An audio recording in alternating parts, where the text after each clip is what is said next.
Halo semua, perkenalkan nama saya Widya Nova Lestari, NIM 9 dari Program Studi Agribisnis Universitas Trunojoyo, Madura.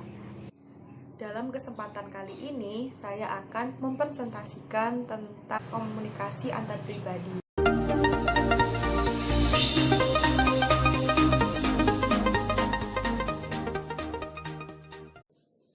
Komunikasi antar pribadi adalah komunikasi yang dilakukan seseorang dengan orang lain dalam suatu masyarakat maupun organisasi, bisnis atau non-bisnis, dengan menggunakan media komunikasi tertentu dan bahasa yang mudah dipahami atau bahasa informal untuk mencapai suatu tujuan tertentu. Jadi, penggunaan bahasa yang mudah dipahami itu juga menjadi komunikasi itu lancar dan tidak ada miskomunikasi. Jadi, hal-hal penting yang harus diperhatikan dalam komunikasi antar pribadi ini yaitu komunikasi dilakukan oleh dua orang atau lebih menggunakan media tertentu seperti telepon jika jarak antar komunikan jauh dan bisa bertatap muka secara langsung.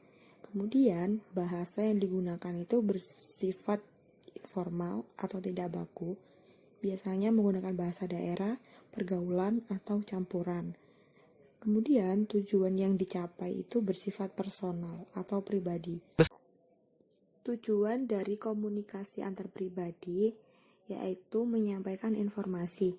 Ketika berkomunikasi dengan orang lain, tentu saja seseorang memiliki berbagai macam tujuan.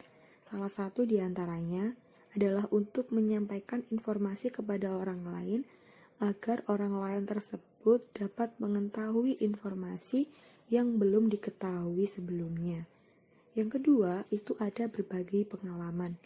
Dengan komunikasi antar pribadi ini juga memiliki fungsi untuk berbagi pengalaman, entah itu pengalaman baik atau menyenangkan maupun pengalaman yang tidak menyenangkan. Yang ketiga, dapat menumbuhkan rasa simpati antar sesama. Yang keempat, melakukan kerjasama. Tujuan komunikasi antar pribadi maksud saya itu untuk melakukan kerjasama antara seseorang dengan orang lain untuk mencapai tujuan tertentu atau untuk melakukan sesuatu yang bermanfaat bagi kedua belah pihak. Dalam komunikasi antar pribadi juga diperhatikan pendengarannya. Jadi dibutuhkan keahlian untuk mendengarkan.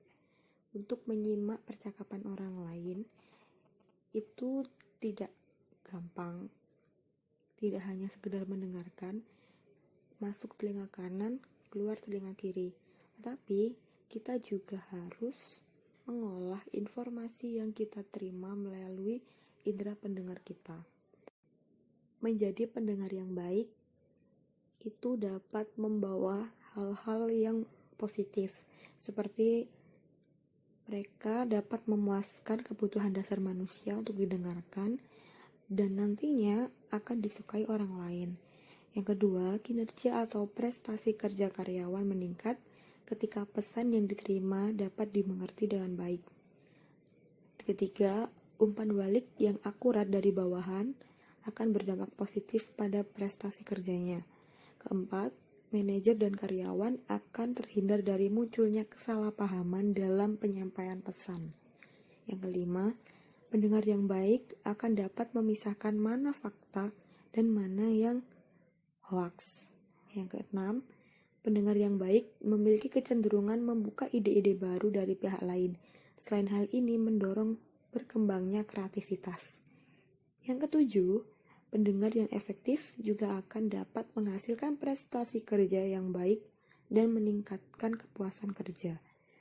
Dan yang terakhir, kepuasan kerja menjadi meningkat karena mereka tahu apa yang terjadi, kapan mereka mendengar, dan kapan mereka akan berpartisipasi di dalamnya yang tumbuh dari komunikasi yang baik.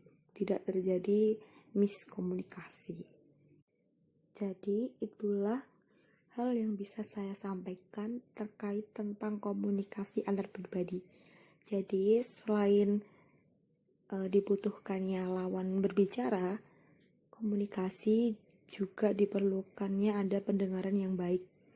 Maksudnya pendengar yang baik ini adalah seseorang yang paham tentang informasi yang didapatkannya. Oke, terima kasih untuk waktunya dan terima kasih sudah menonton video.